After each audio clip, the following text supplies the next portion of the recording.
Garden Report, Celtics postgame show. It's Sherrod Blakely joining us live from, what do they call it, the Spectrum Center? Is that what it It's is the down there? Spectrum Center. Yeah, that's their home, the Beehive. Yeah. So game one of this mini series. These are normally intriguing. Mm-hmm. Not as much when you're versing one of the worst teams in the league. And the Hornets had enough guys on their roster available tonight to make things interesting in the first half, make things frustrating for the Celtics, frankly, the Yeah. way they played coming out of the gates. And I saw shades. I saw Gary tweeting this, Sherrod, and I agreed. Midway through the second quarter, I got worried. Celtics were keeping it close, but the way they were playing energy-wise out of the gates in the first quarter and then into that second one, I said, is this going to be part two of the Oklahoma City game? And that's Yeah. what I was worried about going into halftime. But they come out of halftime after a strong close into the second and pretty much just blow the doors off the Hornets in the second half. I completely shut them down in the third, score offense out of their defensive stops. And the rest is history there in the game. They win this one going away. What was your biggest impression of this one, Sherrod? Well, it's such a cliche because you hear coaches and players talk about it all the time, but this really was one of those next man up type games. Derek White goes down in the first quarter, and Derek was 8 points in 4 minutes, scored their first and second threes of the game, and was in a really good groove until he had that collision with Marcus Smart and was unable to return due to a neck injury. But after his departure, it took the Celtics a little while to kind of catch the groove, but then you started seeing them lean on some of those guys like Malcolm Brogdon, who just, again, unstoppable. They could not do anything with him. Peyton Pritchard, I thought, did a really, really good job in the second half, starting in place of Derek White and really just putting his presence, his impact on the game. He was another guy that, again, he only had 9 points, but his presence was so much more significant than that, taking advantage of his opportunity to play a little bit more. And that, for the Celtics, that's what this team has been about most of the season. Guys figuring out how to make their impact on the game, doing the little things, whether it's diving for a loose ball. One of my favorite plays was, Rob Williams, who Rob's had a lot of injuries, let's be honest. Picking up, getting into the hands of Malcolm Brogdon, knocks down a big three. Little things like that they have to do and be more comfortable doing and more consistent doing. That's how you're going to be one of the last teams standing, which is ultimately, obviously, their goal. Yeah, those pair of offensive rebounds Rob got in the first half changed things energy-wise because you weren't getting it from Tatum.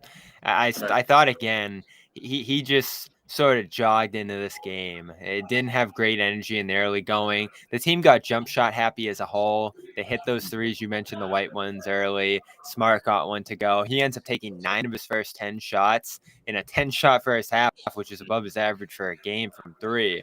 And his shot looked weird after that first make for the rest of the night. I think he finished 3 of 12 from deep. They took 41 of their first 70 shots from 3. They love it, but I felt like they settled early after getting robbed some good looks in the opening minutes there. I loved like the first 5 minutes of that first half, and then they got away from working the ball around and creating quality shots, which makes sense against a team like Charlotte. It's probably hard not to show up and think you're going to win outright against. But fortunately, they were able to shake that loose. I'd say starting around the end of the second quarter. When did you see them kind of break out of their slump? Yeah. I mean, that's things tighten up a little. I thought the Hornets got a little bit tighter around that middle to latter part of the second quarter because they were sensing what I think we all were sensing, and that the Celtics are basically 1 or 2 plays away from completely swinging the momentum in their favor and pulling away from this thing. And they did that. Outscoring them, I think it was like they limited Charlotte to just 19 points in the third quarter, which when you look at what they were doing in the first half, that to me was when the game really started to kind of flow into the Celtics' favor, when they allowed that defense to lead them. And that's something that before the game, me and Al Horford had a long conversation about just some of the things that they need to do going forward to remain the team that everyone else is chasing. And defense is the number one thing that this team has to become more consistent with, because they've shown flashes of being that elite defensive team that we saw a year ago. And they know in their heart of hearts that type of defense, not identical to that, but that type of on the defensive end of the floor, that's what's going to get you a championship. As great as they looked at the beginning of the season, knocking down any and every shot, That's great for regular. That's a good regular season blueprint for success. But that's not going to work in the playoffs when we know the game slows down. Opportunities to get out and get wide open shots become. Defense is going to have to be at a minimum solid if you're going to compete spectacular. If you want to win at the highest level. Yeah, and one of the biggest reasons I felt like in the Celtics, I don't know what Al said to you today, but I felt like they struggled early in the year because of, frankly, lacking individual efforts in that switching defense, whether it was Jalen, whether it was Brogdon, who I felt like got off to a rough defensive start to the season. Even Smart. You looked at some of the numbers. Smart did not play up to his standard defensively to start this year for whatever reason. And they've come around big time, especially since Rob's gotten back. You've heard guys talk about how much more aggressive they can play on that end with Rob out there. They start double big again tonight, which I love. It feels like Joe's buying into that lineup from last year, even though Jalen's not available for this one. And they're capable of great things with double bigs playing together. They even tried some other kind of double big combinations like Luke and Al, which didn't work great. But your big two of Al and Rob in this game, combining to start the halves and then potentially closing games at some points like they've tried in the last weeks here, have major potential. The numbers look great with that group again. Pretty much the same production you were getting from them last year, about 93 points per 100 possessions allowed. It's elite stuff. When those two guys are out there, you're the best defense in the NBA. And since Rob got back, I believe the team ranks second in defensive rating as a team, not just in his minutes. So they've been inspired by his return. They said all along that once he got back, they could get back to being that defensive team they were a year ago. And now it looks like you have the potential at the very least to be the number one defense and number one offense in the league, which I'd assume doesn't happen very often. No, it doesn't. But, when people think about Rob's return, and particularly from a defensive standpoint, they tend to focus on his ability to alter shots around the rim and just make teams leery of attacking the Celtics. But the real essence of why him and I think Al work so well as double bigs is because of the switchability that those guys allow you to have. They allow when teams want to switch their guards out on your big man. You've got two very good bigs in terms of their lateral quickness, in terms of ability to recover, in terms of knowing better than most bigs just how to give enough space to contest the shot without fouling. I think both of those guys do a really good job of that. And Rob, I thought in this game, I thought he did a lot more IQ work than necessarily athleticism work.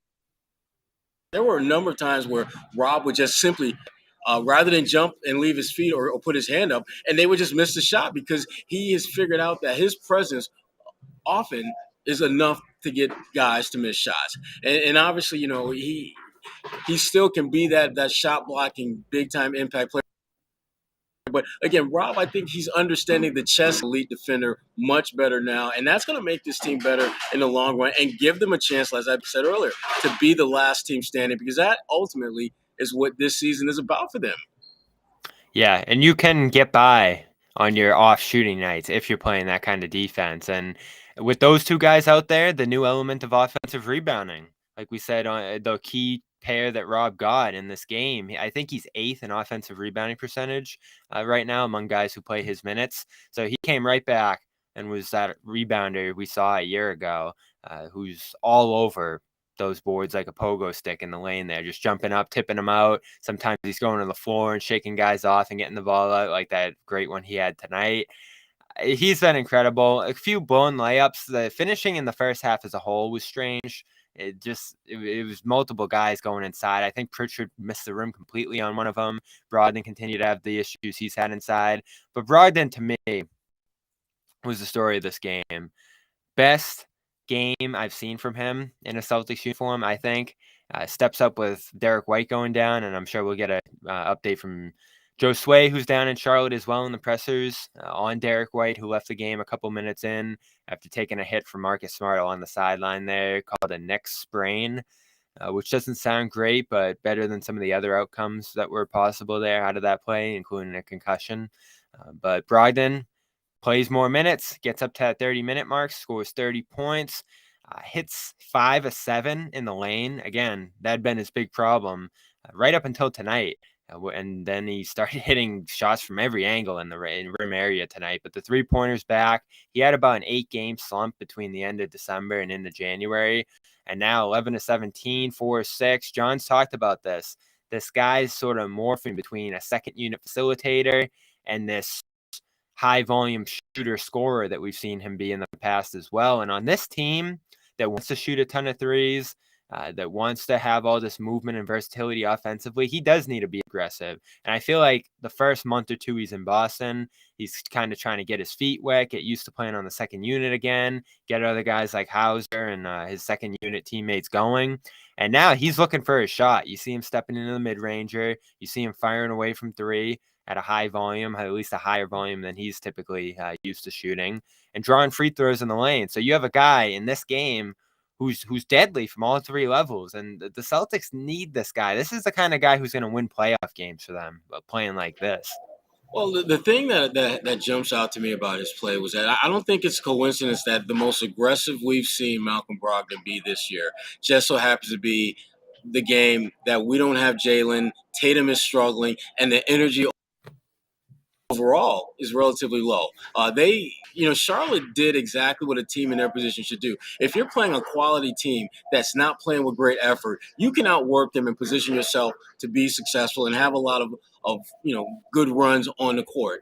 And I thought in the first half, that's for the most part, that's what we saw from Charlotte. But Malcolm was able to, I think, game-changing, galvanizing force that the Celtics are going to need from time to time once they get into the postseason and are looking to just, at that point, once you get to the playoffs, it's really not about style points. It's about finding a way to win games. And Malcolm, I think the challenge for him is to bring that same aggressiveness that we saw tonight playing with Jason and Jalen.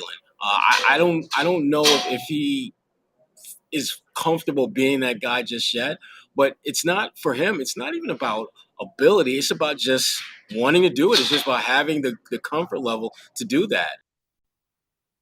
And again, we talk about his score. Again, Tatum, his final numbers look great, but he did not have a great game by any stretch of the imagination. He had one good half, maybe one good quarter. I would say one good quarter.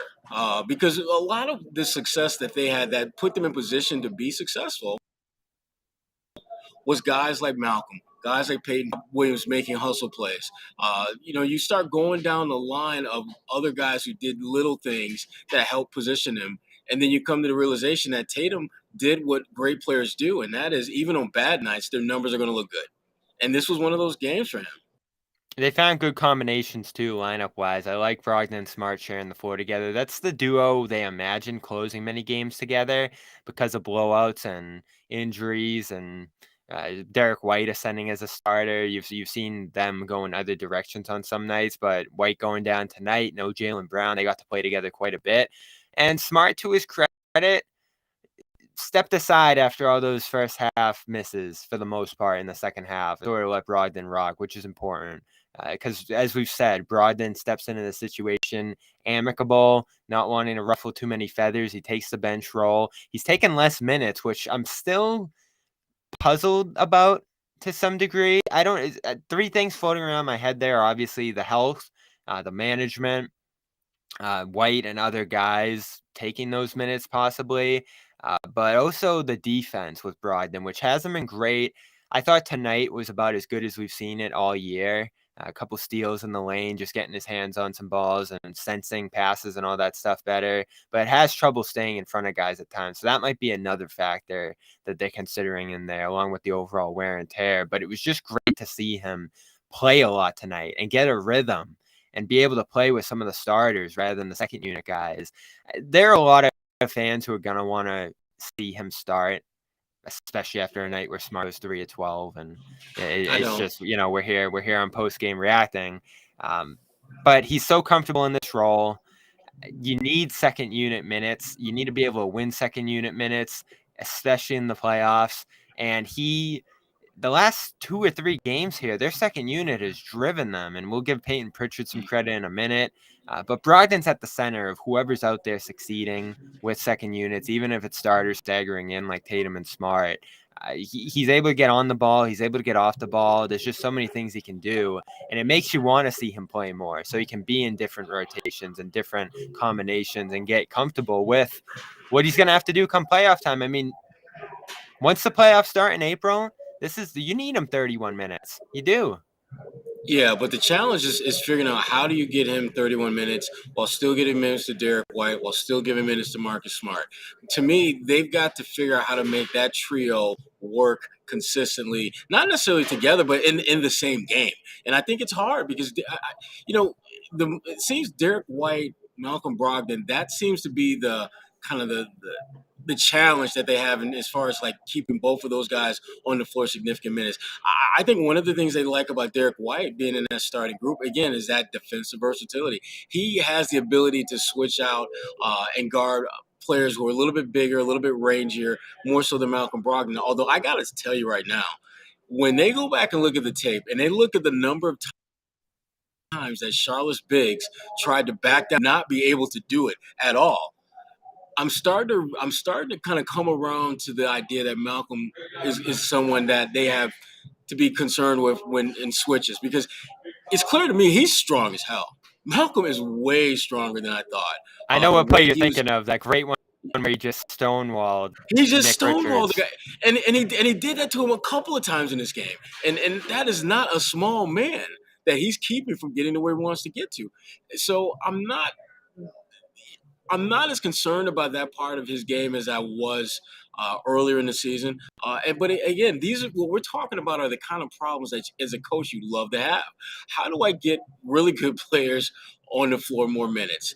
Because even when I get that wrong, I'm still going to come out getting it right. Because I give Derek White fewer minutes, that means more for Malcolm. Okay. I don't give Malcolm 30 minutes, I give Derek White 25-28 instead, and he goes 3 for 7 threes and plays good defense. Those are the kind of challenges that I think Joe Mazzulla has to really, just kind of work through. But again, because of what those guys can do and their ability, it doesn't really hurt or impact the bottom line, which is winning games. Yeah, this is the beauty to some degree of having to deal with injuries and some guys moving in and out of the lineup is you do get Brogdon more opportunity here. You can see him with different guys, and you can start to think of other ways to play lineup-wise. Tonight, I thought about as much experimenting as they've done all year with those combinations. We'll get to Peyton Pritchard in a minute. Justin Jackson plays real minutes for the first time all year in place of Sam Hauser. They use Cornet in different combinations tonight alongside Al Horford. And the first half tries didn't work great. That second unit, particularly with the double bigs and the bench unit, got smashed in the second quarter. So I don't think you're going to see Cornet and Horford out there together again anytime soon. But you did see, as we talked about, Brogdon playing with Smart and Jackson sneaking in for a few minutes there. I found that interesting because I guess we'll get to it now, Sherrod, just because it's on the top of my mind, that adjustment they make there toward Jackson, who is a sharpshooter.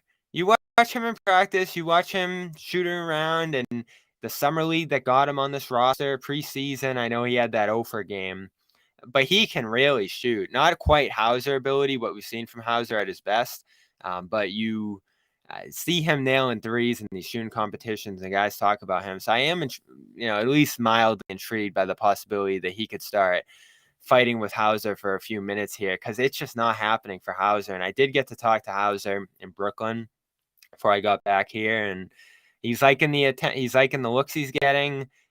He's not seeing too much different from defenses, but he's just in this extended slump now where he's below 30% from three since the end of November.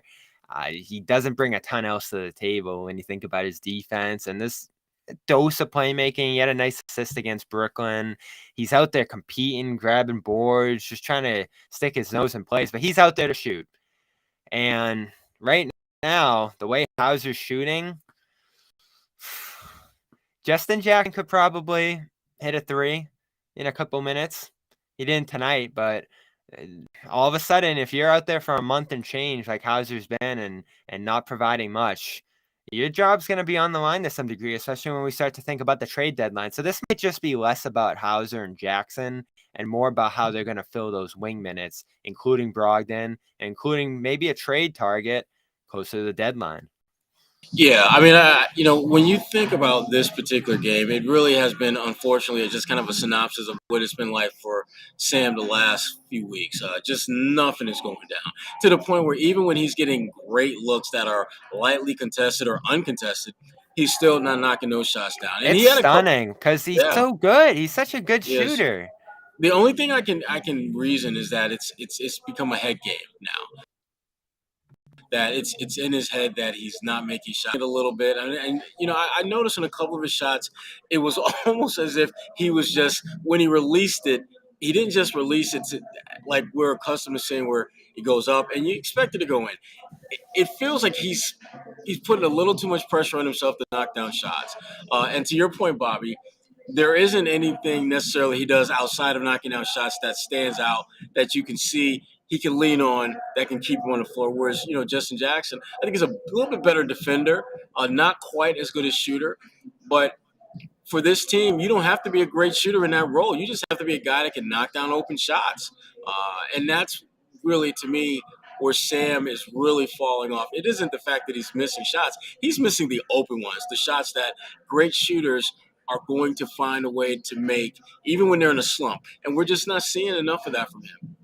Yeah, I want to sneak that in there. We won't spend too much time on those guys, but I am interested to hear why Jackson got into this game, because I think this is only the second time we've seen Jackson in real minutes this year that I can remember. Maybe at a third game where he snuck in for a few minutes, but that shows you where they're starting to look in terms of Hauser, and they love Hauser. They do. They front office. They were raved all summer about this guy and what he accomplished in Maine, and then you saw it shooting 45%, maybe even better than that out of the gate this year, and he's just come crashing down to earth right now, and that is a slightly important rotation spot. Maybe it's not one that they use in the playoffs, but at least for the regular season, if you're trying to take some pressure off Tatum, and now Brown's out for a week or so here, you need a wing who can play, and tonight it's Brogdon.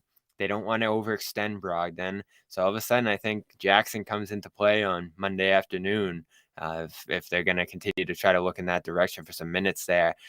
Chat's going crazy about Smart. It's been a tradition here on the Celtics postgame show going back a decade. It's bad Smart night. Even with the season he's had, is going to send this chat into a frenzy right now. So let's dive in to the choppy water here with the chat, the way they're going at it right now, and discuss his night. But first, got to show some love to HelloFresh. Arguably my favorite sponsor we've had here on the Garden Report. I love it so much. I love food, and I love fresh, healthy food. And that's what I'm getting with my fish box that I get pretty much every week right now, Sherrod. I got another one on the way. Got some bass, some salmon, even a kale salad, which is controversial with John. Luckily, he's not here to get into it. But a nice hummus came on the side, and you're going to get 21 of these meals for free when you go to HelloFresh.com/Garden21. I only got 3 with my first delivery, 3 more coming on the way. You can customize them. I went with that fish box. You can go with meat. I know Sherrod loves the meatloaf. You can go with your vegetarian option if you don't eat meat. Keep the veggies, all veggies, all you. I'll go with the meatloaf. They're available. They're available. Sherrod did not get all of those. Many options. Whatever your dietary needs are, they have them. And again, comes in a box with ice, insulated, fresh, ready to go. You could throw it on the grill instantly. You can freeze it, whatever you need to do. HelloFresh.com/Garden21. Go look at what's available over there to you. Again, I've loved this product. They've been a sponsor here before, so we've gotten all kinds of different boxes and different meal options from them. You can try out different ones, see what you like, see what you don't, see what's available. All the spices are prepackaged. The instructions are laid out for you. So even if you're not someone who cooks a ton, they're going to tell you step by step what you need to do to get it done, and it's fun when you have those in front of you. So HelloFresh.com/Garden21. Go give it a try. I love it. 21 free meals and free shipping. That's important as well. HelloFresh.com/Garden21. Let's talk Marcus. I didn't love his game, so I'll hand it to the chat. We know the numbers, Sherrod. When he shoots this much, they don't tend to win. When he limits his shooting, they win a ton statistically. They counteracted that trend in this game. He did a bunch of other things, including steals, assists, as you can see, passing. I think he focused more on playmaking in the second half. But they gave him threes early, and this is a mild concern of mine when it comes to the offense when he's out there, is that teams can fill the lane with multiple bodies and kind of funnel the ball to him, and he's going to be willing to take those shots. He'll sometimes go downhill for those secondary dribble drives, but he's another guy, doesn't get talked about as much because we're more focused on his playmaking, who's seen his shooting slip.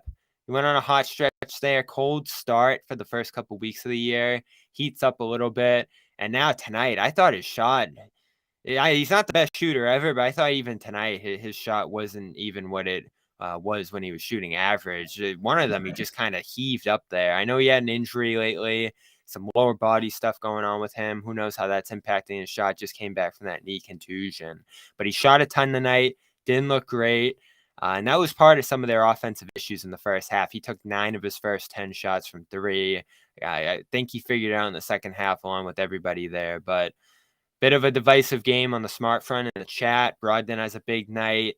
People are going to turn toward Brogdon because he scores the points. But I like some of the other stuff he's able to bring to the table, even on a bad shooting night. Well, the biggest issue I had with Marcus was I just didn't think that he attacked that Charlotte defense, and that bothered me because I thought a lot of those early threes, really, if he would have just taken a dribble and then 2 and then 3 dribbles next, that forced that defense to react to him, and I thought he bailed the defense out in the first half. He made them look much better than they are because he's taken what I thought were good shots. But the reason this team has been so great is because they have this understanding that I take good shots if it's there. I need to work towards great ones. Again, part of the conversation I mentioned earlier I had with Al Horford, he said that for him is one of the things that he and the rest of the guys have to get more consistent with, understanding the need to pass up good shots at times for great ones. Done a good job overall this season doing that, but they'll have those stretches, and I thought in the first half was one of those stretches where that particular part of who they are was nowhere to be found. And Marcus had a lot to do with that. But here's the thing. As much as I think people are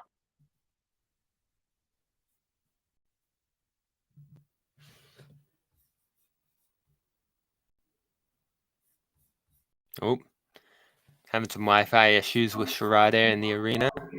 Got you back, Sherrod? Yeah. Have very different Marcus Smart, and as the criticism he deserved in the first half, he should absolutely get the credit for what he adjusted to in the second half.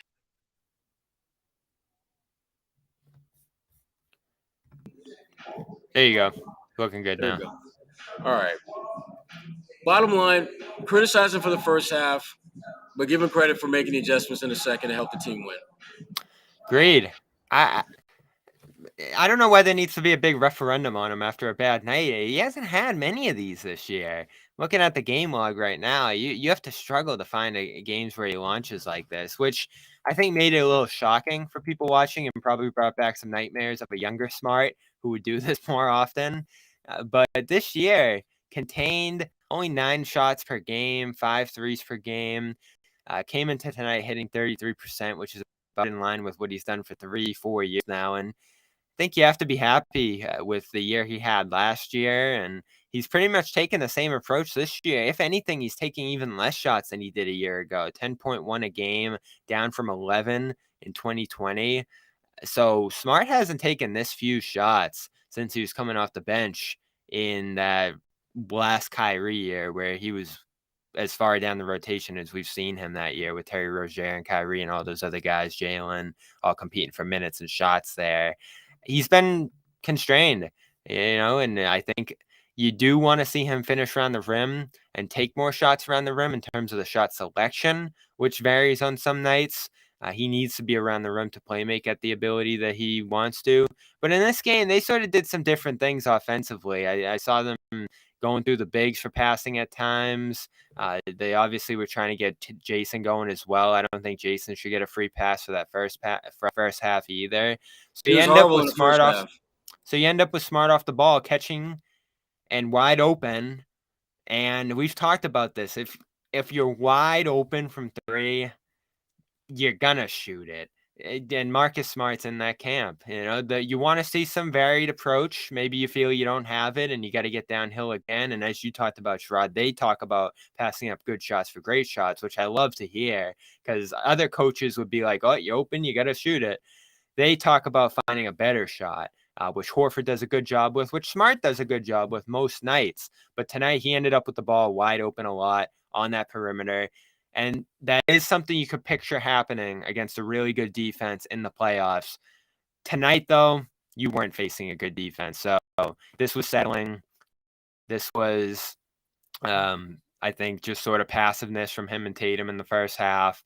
And they dug themselves a hole that fortunately they got out of. But I did get worried with the approach early that this was going to end up being an Oklahoma City style game. And because of the second half that Smart had, because of the second half that Tatum had, and especially Brogdon and Rob waking them up with their play in those second units, you were able to escape a horrid quarter and a half. I mean, Sherrod, 14 minutes into this game, you know how many points in the paint they had?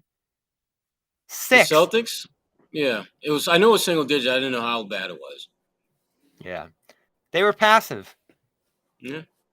Yeah, and the opportunities to attack and finish at the rim, I thought were there, but they just didn't do that. They settled. I mean, they played a lot of hero ball in this game in the first half, and it began with Tatum.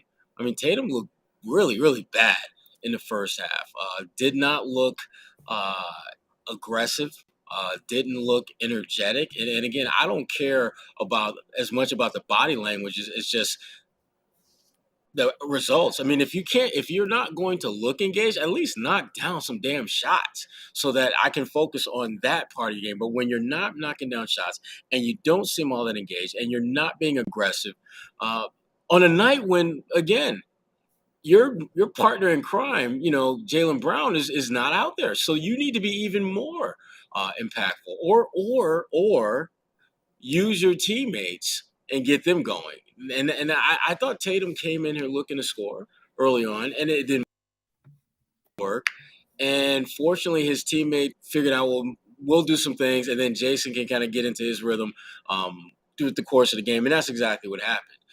I don't think Charlotte's defense all of a sudden disappeared. I just think that Tatum became more aggressive, became more assertive, and Malcolm, Pritchard, Rob Williams, Al Horford made a bunch of big plays.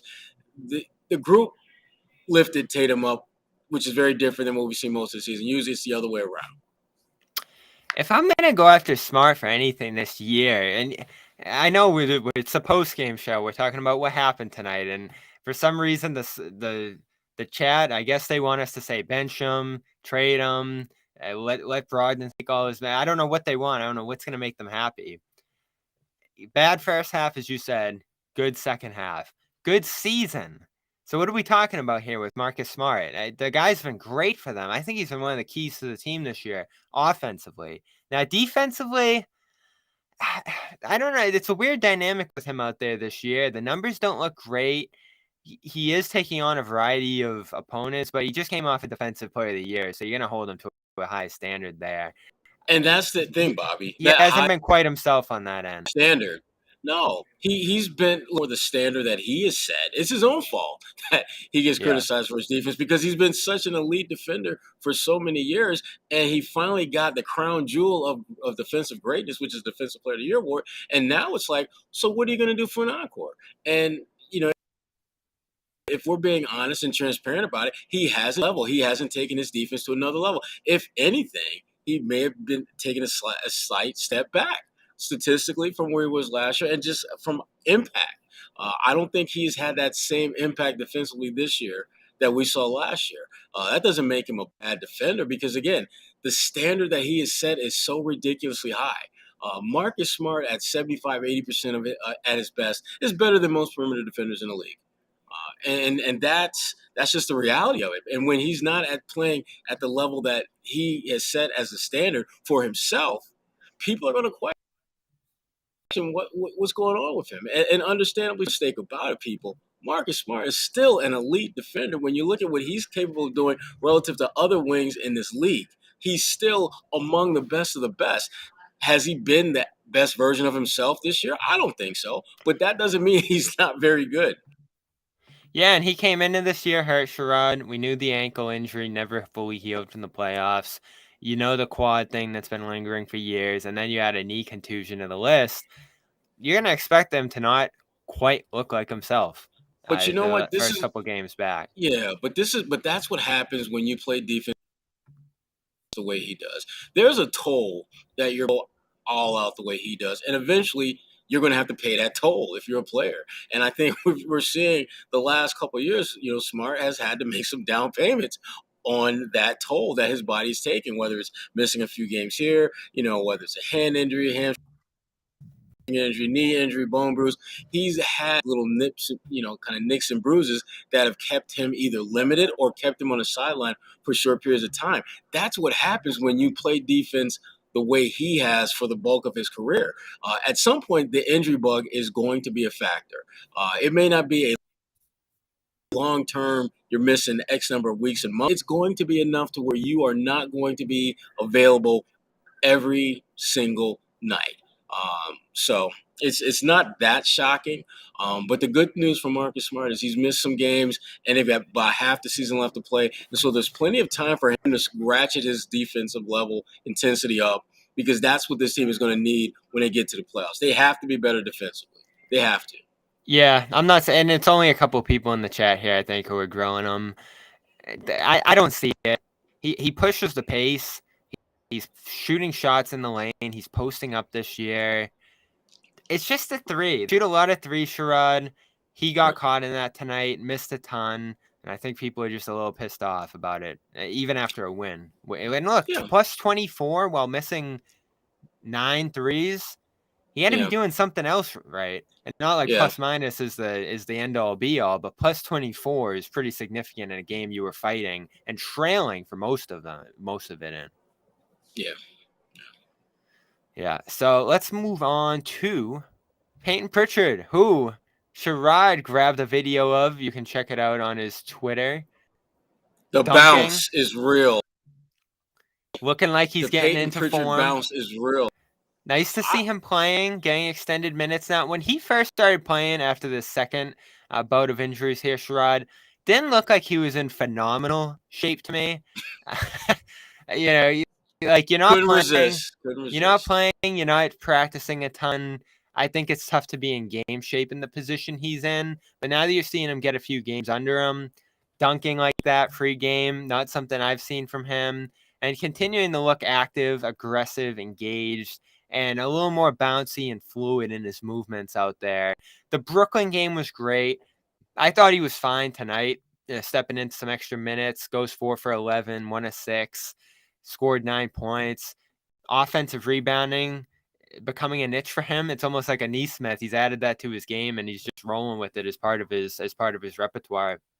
Sneaking under the rim. I like what he said actually in Brooklyn after the game of learning to play below the rim, because that's where a lot of the rebounds are going to end up. So he gets to these spots that he thinks guys aren't looking at, that the ball can just drop underneath to. And you do see it just falls into his hands a lot of the time.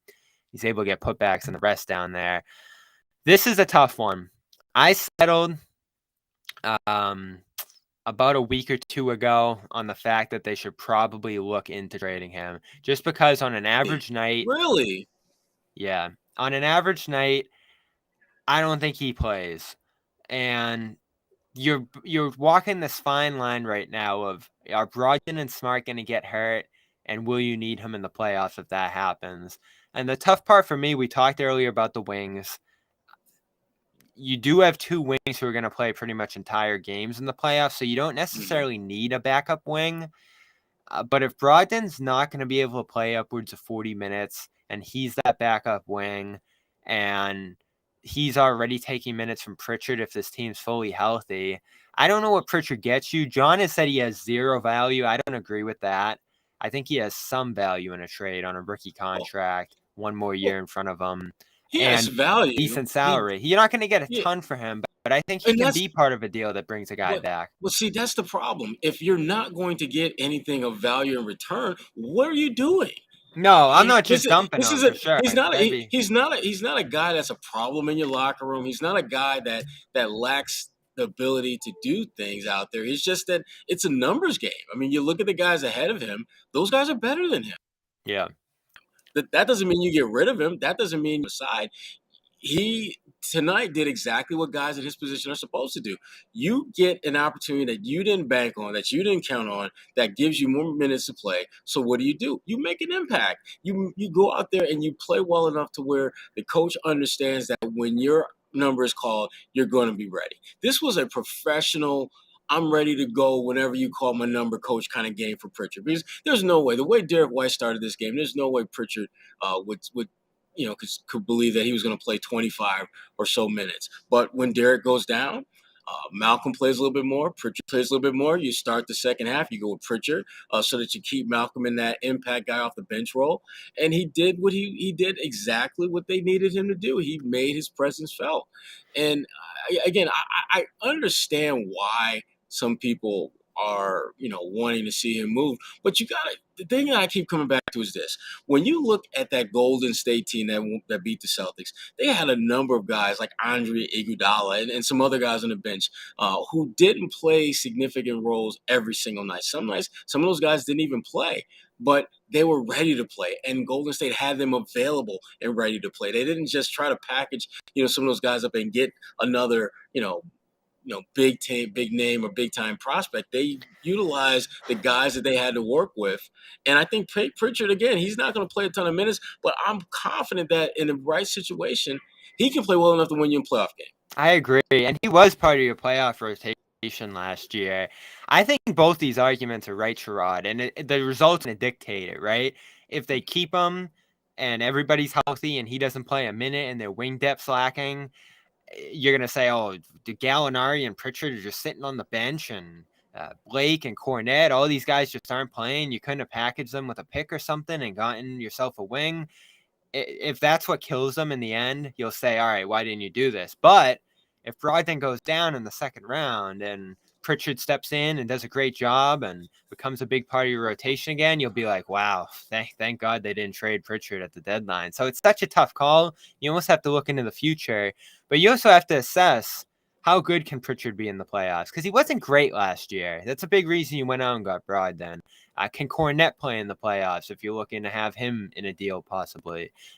Justin Jackson, Sam Hauser, of course, I think you're going to question if those guys can play in the playoffs, particularly with how they're playing in the regular season right now.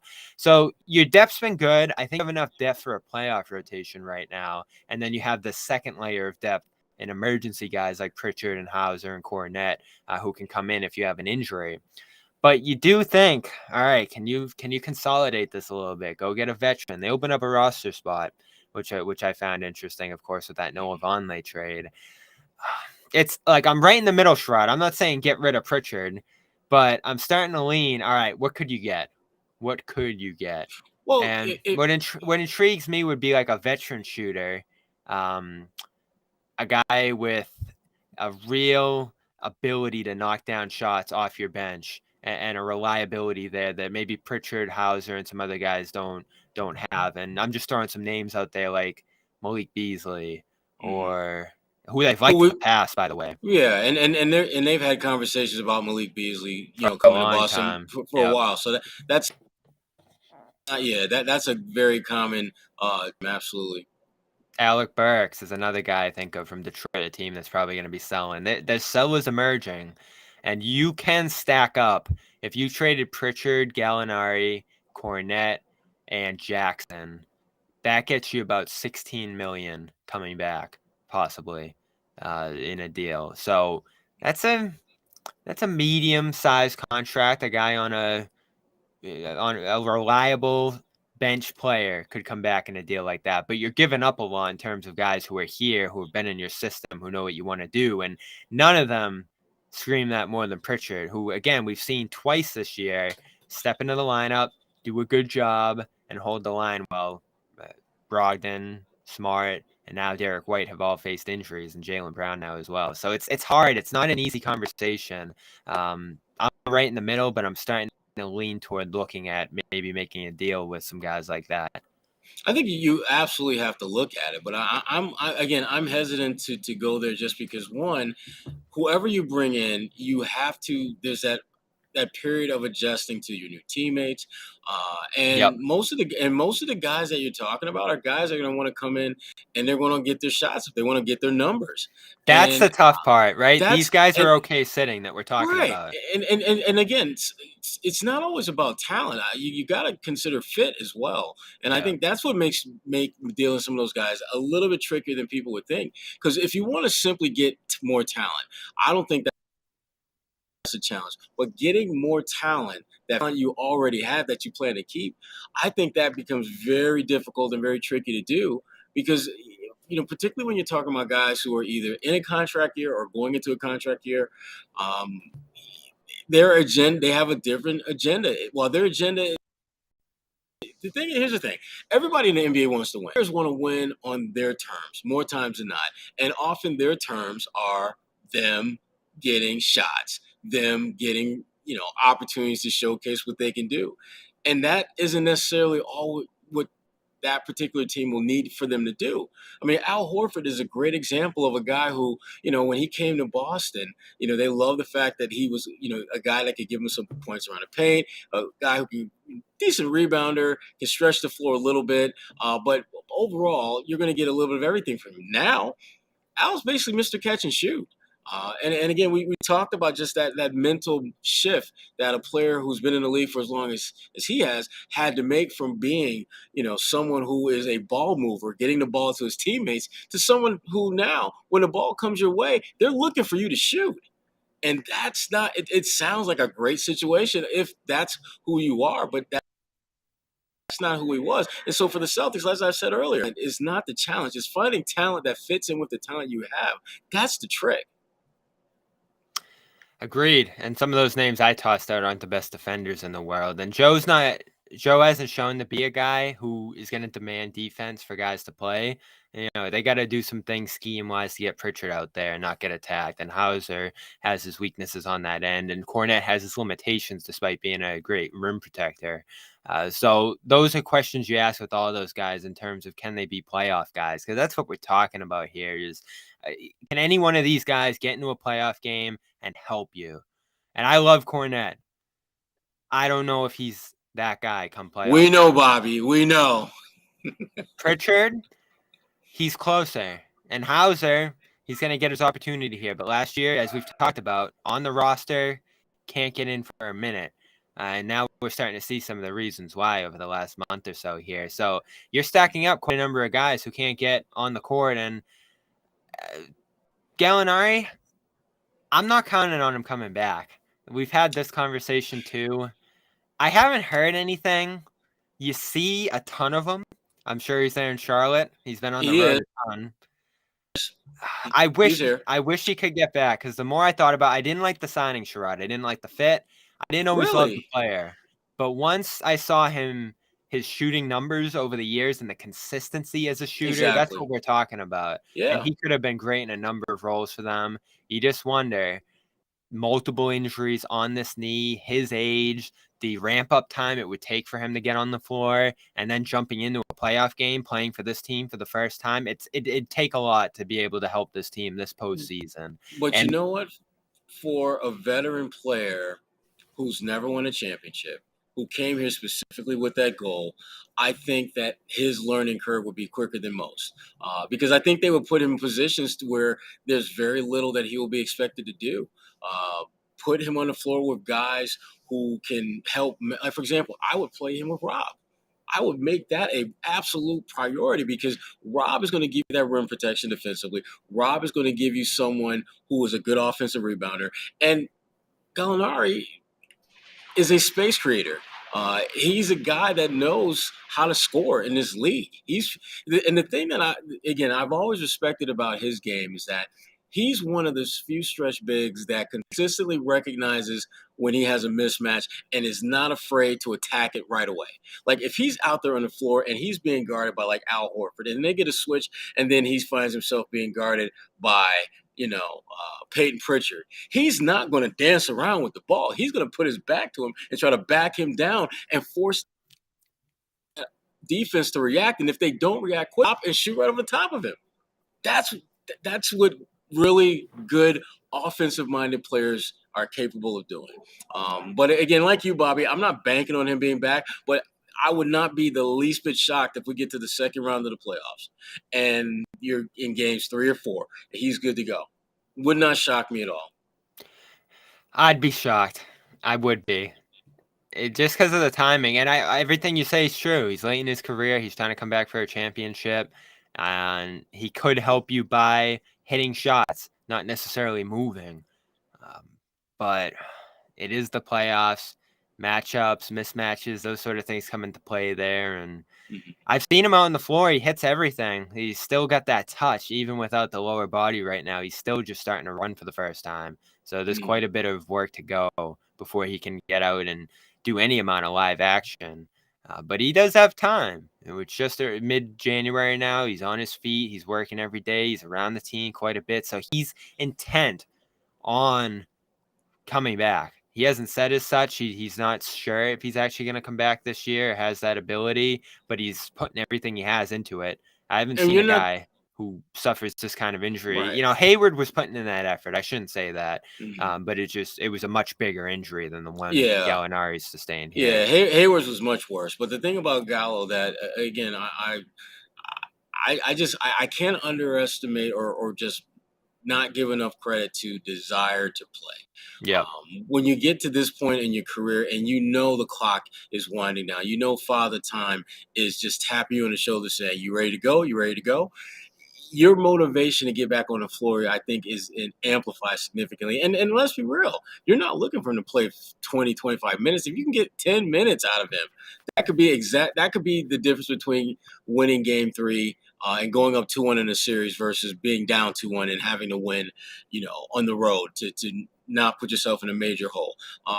Would anyone be shocked if he plays like 10 minutes and gets you like 5 points in 10 minutes, couple rebounds, and is done for the day? No. That may very well be all you need off that bench from that particular position. So like I said, I'm not banking on him coming back in time to play at any portion of the playoffs, but I just think that if he's going to come pretty damn close to being able to come back and play if he doesn't come back to play. And again, chance. That's all you're looking for is a shot. And I think he has a shot of coming back and potentially helping them in the playoffs. He has a shot. This year is so important to me, though. I'm willing to use picks to consolidate a guy like that in particular, along with other guys lower on the bench, if it brings you back more of a bona fide bench player. Because counting on guys who haven't been playoff contributors, counting on a guy who just tore his ACL for the second time for those minutes, I think is really risky when you have this great of a chance to win a championship. Now, again, I'm not just getting rid of these guys. That's actually what you run into this summer potentially, because Gallinari has that second year on his contract. You might have to attach a pick to him to move him if you find out that it's not even going to happen next year after this injury. And there's no indication of that. I think there's a better chance he actually plays this year than there is that he doesn't play into next year. But we're looking at this playoffs, and it's tough because you have that mid-level every year to use on a guy like that. He wasn't on my list. I had a number of guys on my list, and my number one, it still kills me, is Bruce Brown. And you look at what the Nuggets got out of him on that same deal, 2-year deal, player option. You would have been looking at free agency in this offseason, probably losing Bruce Brown. I think that's what's going to happen to the Nuggets too, unless he just loves being there. But man, has he been good for them. And I see someone in the chat saying, like, you need someone that can make the other team tired off the bench. How good is Bruce Brown in that role? Rolling, defending, finishing, shooting threes a little bit now too. It's one of the best signings of the offseason, and he's a guy from Boston who killed you in that postseason while everyone else was struggling on the Nets. It was right in front of you. It felt like they didn't really even go after him, maybe just because he's not a bona fide shooter. Yeah, I mean, it's a little kind of just a little surprising that he didn't register a little bit higher on their wish list. But they made it clear what they're looking for. They want to stretch big, and they were looking for, someone who can knock down shots. And Bruce doesn't really fit into either one of those categories neatly. So based upon what they were looking to add, he wasn't a good fit. But damn, the effort, the energy, the intensity, all the intangibles that you want to come off that bench, he provides. He would have fit right in, He especially would with have the fit in other guys you perfectly. have. Shooting, Yeah. you have ball handling, so he doesn't have to handle the ball. And you need shots at the rim, and he gives you those. He's such a smart roller and strong, active guy around the rim. It's a bummer. And now look at the Nuggets right now. You start to think about finals opponents. They're the number one offense. They passed the Celtics going into this game in the league. They're top 10 in defense since the new year. Jokic taking that front runner seat in the MVP race. Be an interesting finals. It'd be a fun finals. I think the Celtics would have the upper hand there off personnel, but the way they're playing now, I wouldn't go into it saying the Celtics are a lock. And Bruce Brown is a big reason for that. Yeah. Yeah, but I mean that ship has sailed and never again anytime soon, which is disappointing. But what we're talking about for the most part, Bobby, these are problems that I'd say 24, 25 other teams would love to have. I mean, and that's really you start to really think about where they have the kind of problems that, again, they're not really problems. They don't feel like problems. We're nitpicking. I mean, these games don't matter, Sherrod. You understand why they're coming out and resting guys, maybe sleepwalking through the early minutes like they did tonight, and then turning up late and getting out of here with a win. They can win games showing up for a quarter or two against teams like this, certainly. So I wouldn't be stunned if they rested some guys on Monday. I'm not stunned that they're taking their time with Jaylen Brown. And we're nitpicking around the edges of the roster right now because 1 through 7, 1 through 8, if you're healthy, this team has what it needs to win it all. And having a Pritchard, having a Gallinari, flyer for the postseason, having a Hauser and a Cornet, those are just bonuses if you get something from those guys. The only worry you have is in case of injury. And this is one of those rosters when you think about Rob, when you think about Al's age, when you think about the bumps and bruises in the backcourt, there are red flags where you say, well, this guy might have some issues and this guy could miss a game or two potentially. But you do just kind of imagine your roster being healthy and hoping that that's how you end up competing in the postseason and you don't have any of those what ifs, which we know Celtics history, Sherrod. We just saw it last year. We're already saying, what if Rob was healthy for those finals? Things maybe go differently. And hopefully they're not saying that this year. We'll circle back to, speaking of injuries, Derek White in a second. Hopefully Josue will be joining us in just a minute here. He's waiting to talk to Tatum. But in the meantime, we'll talk about another great sponsor. See the room's filling up. We'll see what you guys want to talk about as well in the meantime. But I do want to get to White. And before we do that, let's get to Athletic Greens. AG1. Love it. Got the bottle downstairs. Sherrod, still got any travel packs left? They're probably running low. I got my travel packs ready to roll. Perfect. You're only halfway through this trip. You got another game to go.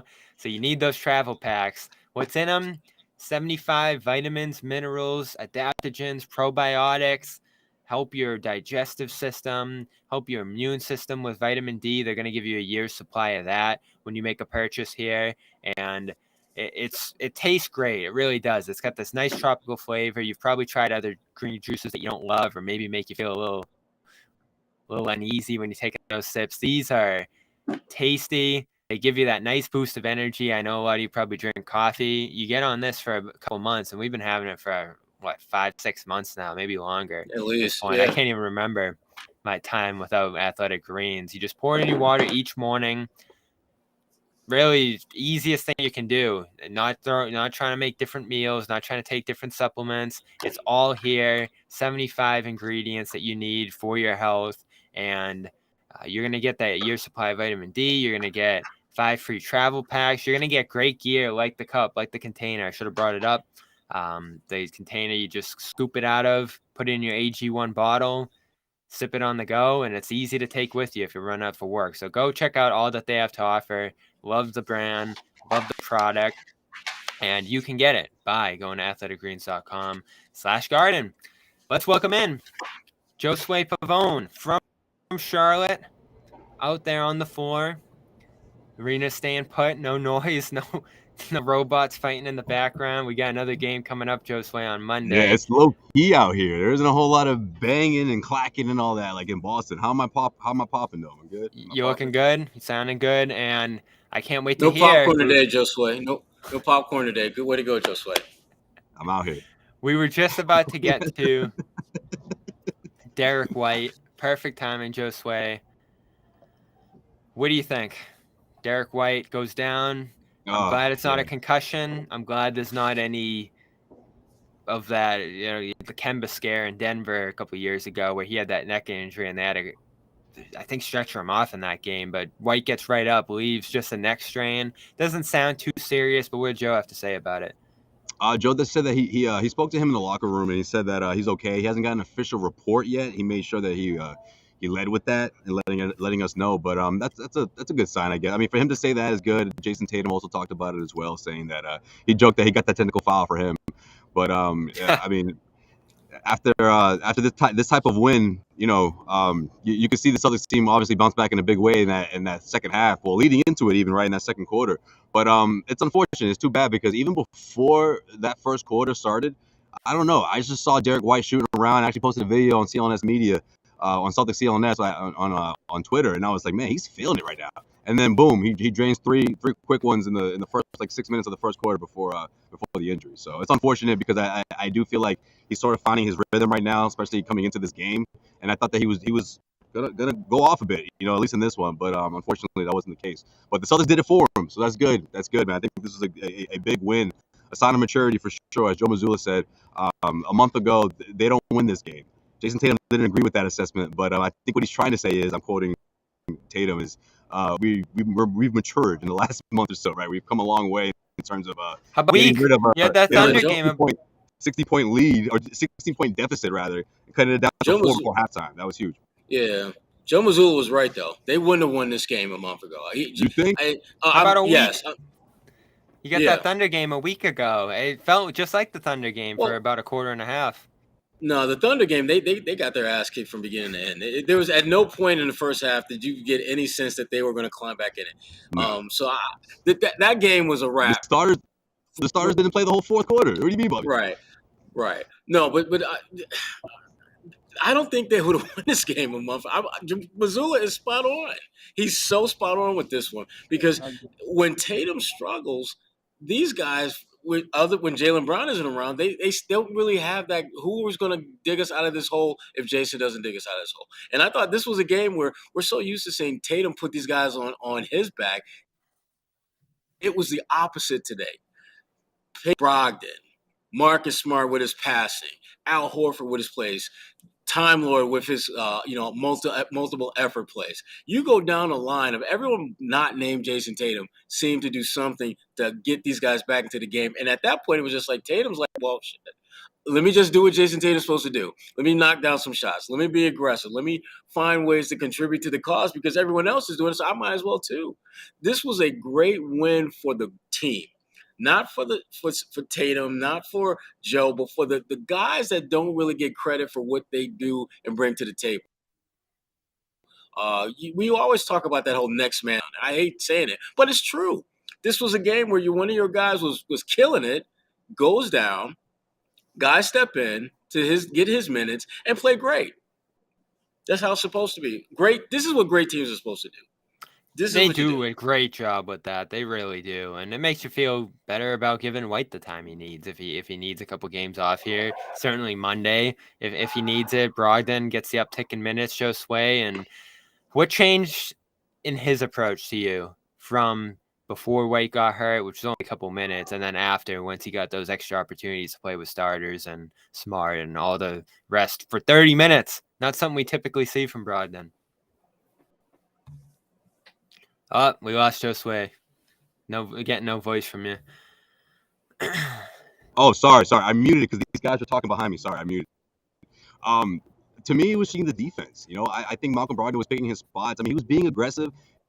After the game, he said that he wasn't trying to go out for 30, but it sort of just happened. But I feel like he was being more aggressive, and he was he got the mid-range shot going before halftime, and he was just so efficient. That's just.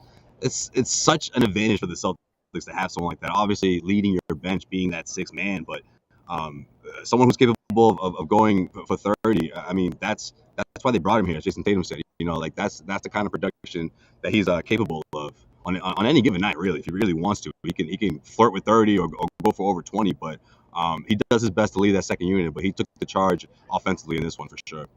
I think part of what made him more aggressive was the fact that LaMelo Ball was aggressive, and LaMelo was giving them the business. Yeah. I mean, he was He's getting like, I can't stand for layups. this shit. Yeah, I gotta do something. Yeah, exactly. I mean, at some point you got to look at and just say, you know what, man, get this. I could score at this dude. I'll tell you, Sherrod. That's a scary. Yeah. That's a scary team. They're gonna be in that Victor Wembanyama range. If you pair Victor with LaMelo and Hayward can get healthy next year and Terry Rozier is still there, you have a team here that was already floating around the playoff line when they were right last Bobby, 2 that's years. a lot of ifs. That's a lot of ifs. That's a lot of ifs. But again, compare that to the Spurs or the Rockets or some of these other teams that could get Victor. The Hornets are actually a team he could get on right away and make some noise in the East. Yeah, but that's a lot of ifs, Bobby.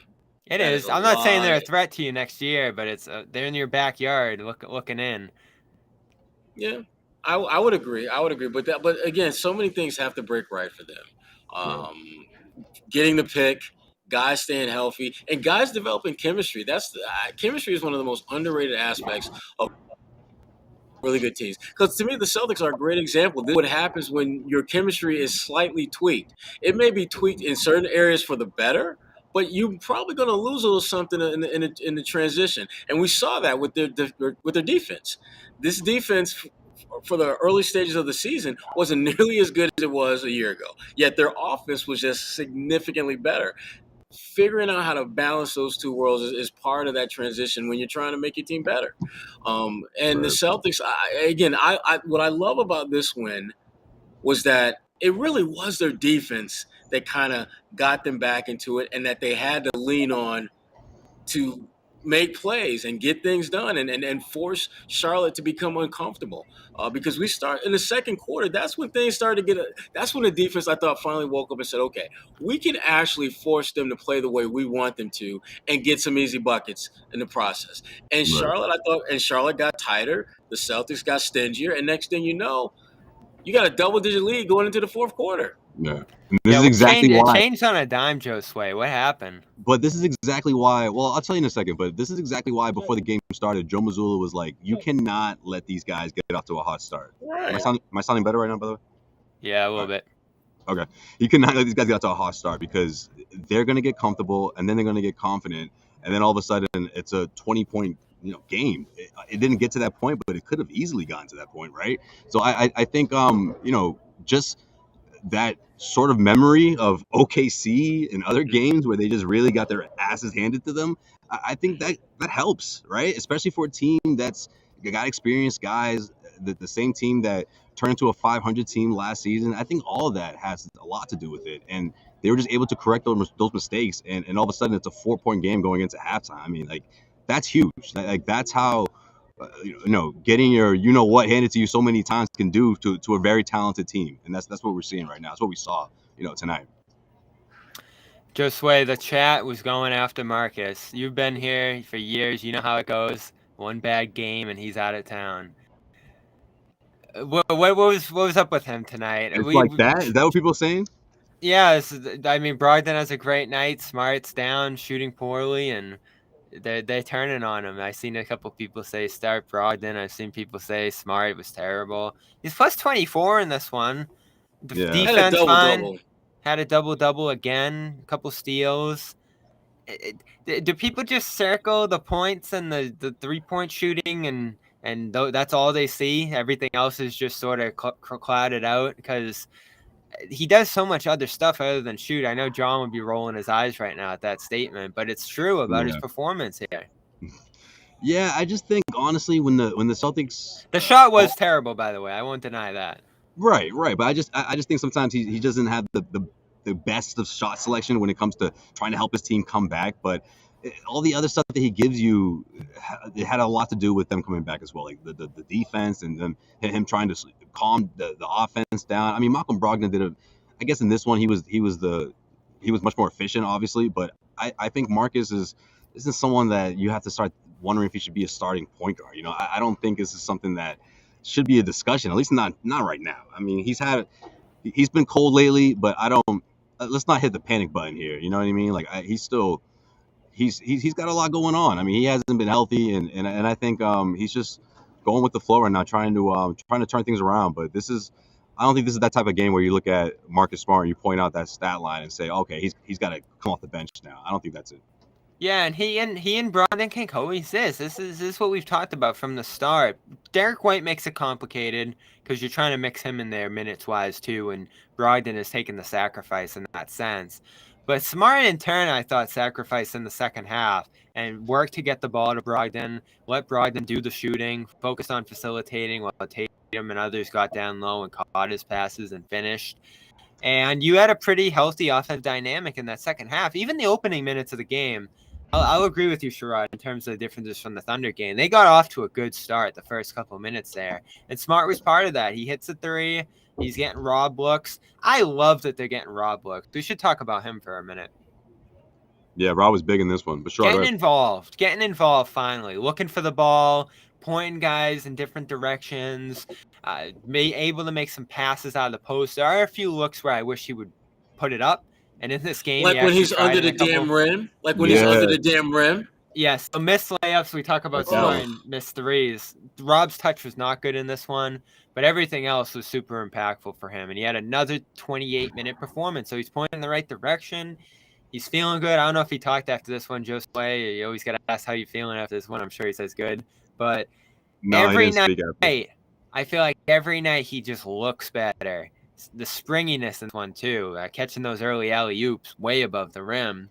He's starting to look like himself more and more each night, and they're involving him, which I love. And the guy that is, I think, the trigger man to involving him is Smart. Yeah, Smart. He looks for him. He looks for him more, and that was when I was saying earlier how I wish Marcus just worked more, getting downhill, dribble drive penetration. The reason I want him to do that more is because as he sucks the defense in, he's got the biggest high flyer in the game, just waiting for him to throw that lob. And if teams start backing off of Marcus and trying to prevent the lob, then Marcus has a layup. So you either get an assist or a bucket when you're dribble drive penetration, and that's I like to see him do more of that. Because I think Marcus, he's really good at that when he puts his mind to attacking teams with Rob on the floor. Now, if Rob is sitting on the bench and Marcus is still out there, keep the ball moving. Keep the ball moving because you don't have a lob threat. And he's had we're nitpicking about a dude who had a double-double and was plus 24. That's where we're at right now. He didn't, and again, as I said earlier before you came on, Josue, criticize the hell out of him for how he shot the ball in the first half because he deserved it. But give that man credit for the adjustments he made in the second half to not only make an impact for himself statistically, but also for the guys around him.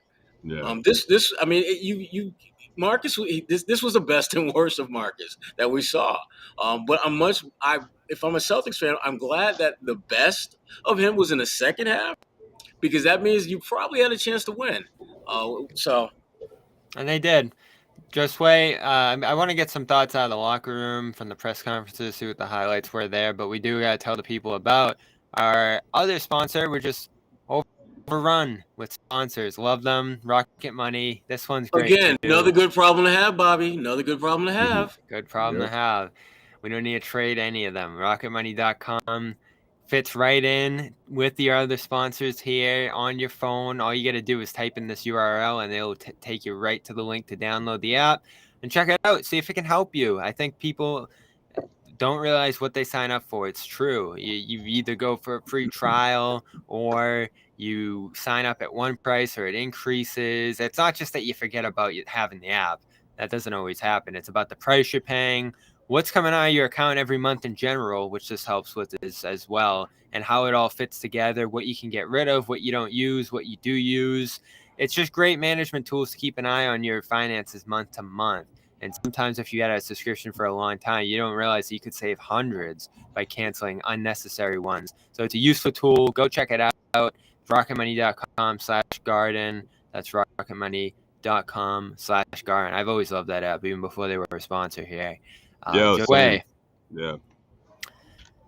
Anything interesting out of post-game? There's another one of those games where you kind of just try to show up and win, and they did a good job with that tonight after a sluggish quarter and a half there. I was super pleasantly surprised by the way they put it together. What was the key to them? Just finish out the quarter strong the way they did in that second quarter. I think that was big. Malcolm Brogdon talked about that. We had a couple people at the podium, but no locker room really. Al was gonna speak, but he didn't, and then we had Malcolm and Jason Tatum come out. But yeah, I mean, a lot of what Brogdon was saying was what Joe Mazzulla was saying. Just the signs of a mature team and making those adjustments, and not necessarily flipping a switch, as people like to say. It's more of a just gradually, getting into the game and just you've already allowed the opposing team to get out to a quick start, but you start making short adjustments along the way and making those adjustments, well before halftime. It's just something that they wouldn't have done a month ago. Tatum might not agree with them losing this game. Maybe they do lose this game, especially on the road. However, it doesn't take away from the fact that they're growing. They're really maturing as a team and as a group. And I mean, a team like this that can knock down shots, knock down threes, have the athletic guys that can get hot and really get out to a big lead. I mean, the Celtics bounce back in a big way. These are the type of teams that can give you an L, it can surprise you with an L, and Celtics made sure that didn't happen tonight. Celtics sticking around in Charlotte. Another game coming up on Monday, Martin Luther King Jr. Day. Okay. They'll be part of the marquee matchups coming up on NBA TV. Big day in the NBA, so stay tuned. Sherrod, Josue sticking around. This team doesn't practice a ton. I'm sure that they're off tomorrow. Where we going, Sherrod? Same thing we do every road trip, Josue. Absolutely nothing. That's right. We just working over here, guys. That's all we do. We just write. On the grind, Josue. On the grind. How's Charlotte for food? I gotta ask. I know you're such a foodie. I'm gonna find out. Honestly, I haven't really I didn't get the chance to explore yet. So I'll let you know by Monday. Sherrod, you got any insight there? There's some spots, right? There's a 24-hour diner not too far from the arena. I'm not going to say the name on air because I'm not trying to give them free pub. Yeah, like that. Once we get off camera, Joseph, I'll tell you about that spot. It's not. It's literally like maybe 6 minutes from the arena. Everything is near the arena. That's one thing I've learned about Charlotte, man. And they got some of the best. They got some good stuff there. Could have asked Grant. Maybe you got to ask Grant on my game. Grant gave me some suggestions last time I came to Charlotte. I can't remember. I went to one of the restaurants that he recommended. It was good. I'm kicking myself for not remembering the name of it, but it was really good though. It was really good. I'm gonna find out. Made some lamb tonight here. Good to be back home cooking. Oh, damn, Bobby. That's fancy. All right, guys. Final thoughts. Game back 1 o'clock tomorrow. What do you got, Sherrod? This was, again, good win, good team win. Lots of guys stepped up. Worried about Derek White. I don't want that to be something that lingers or lasts. I think back to that time when Kemba Walker, ran into Shimmy and was, had kind of some neck issues, and that wasn't fun to see. So hopefully, it was a good sign that Derek was able to get up and walk off on his own power. But hopefully, he'll just have to shake the cobwebs off and he'll be able to come back. He's one of two guys that has played in every single game for the Celtics this season. So hopefully that streak will continue. The other guy who's played in every single game is Sam Hauser. Can we talk about him real quick?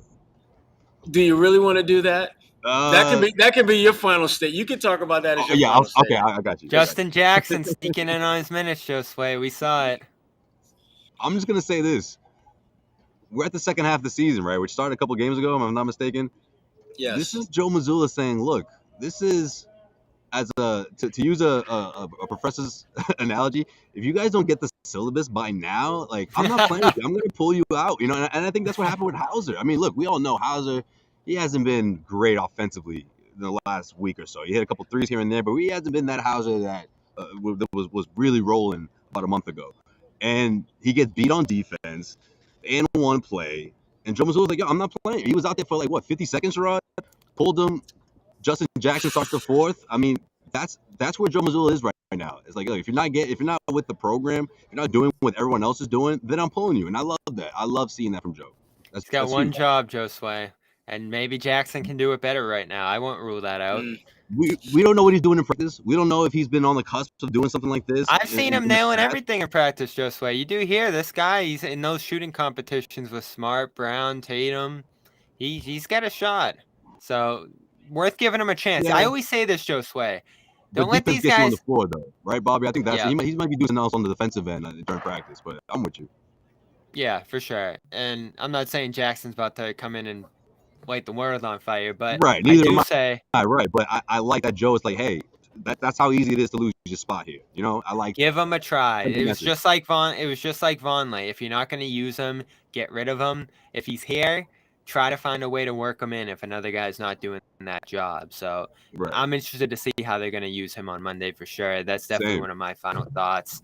Otherwise, I like the double bigger back together. Another start for them, another solid rotation early in the game and right out of halftime to establish leads and work on this defense that's now number 2 in the league. This is what we knew they were capable of. And since Rob's back, they're just number 2 behind Memphis in defensive rating. Thanks to Rob's return and other guys playing well around them, and double big, which is still so dominant on that end. Working through some good things offensively with that unit as well. I think Joe shouted out their 1.3 expected points per possession when they shoot with that lineup out there. So he's liking the spacing. He likes everything they provide, which I was worried about Josue. I thought he was going to be all about small ball. I thought he was going to be trying to space the floor and have 5 shooters out there all the time, but he cares about defense too. And they're getting that with the double big unit out there. I'm sure we'll see them again on Monday, depending on how things shake out. We'll keep an eye on the injury report as well tomorrow and see how Derek White's doing. Hopefully there'll be more information on him coming soon. Of course, follow Sherrod, Josue, both down there. Going to be some reports coming out on Celtics All Access. Subscribe over there. Check out our post-game stand-ups. I always get some good information, some banter, and some news as well, potentially, if anything else comes in over the next minutes here or into tomorrow. They'll be down there to cover it all. Of course, show our sponsors some love. HelloFresh.com/Garden21 is going to get you 21 free meals and free shipping when you head over there. Love those meals. AG1, athleticgreens.com. Luckily, there's ice Josue, and it's cold outside. I'll stay fresh. athleticgreens.com/garden. Your supply of vitamin D. Get you through next winter. Immune boosting vitamin D.